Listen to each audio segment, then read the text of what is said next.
Tired of weird sounds every time you try to get a glass of water? Don't worry, you're not alone. First up, most noise from your water dispenser isn't a big deal, but if it's new, loud, or just plain annoying, here's what to check. Start with the basics. Air in the water line. This can happen after a filter change or if the fridge was just installed. Try running the dispenser for a few minutes to clear out trapped air. Hear a humming or vibrating sound? That could mean your fridge isn't level. Adjust the feet so it sits flat on the floor. This helps stop vibrations that travel through the dispenser. If you hear clicking or popping, don't panic. That's usually the ice maker cycling or the plastic parts expanding with temperature changes. Totally normal.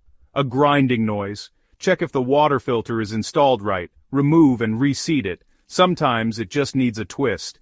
And if you hear a buzzing only when you press the lever, your water supply might not be fully open. Make sure the water valve behind the fridge is turned all the way on. Still noisy? If the sound's getting worse, or water flow is weak, it might be time to call in a pro.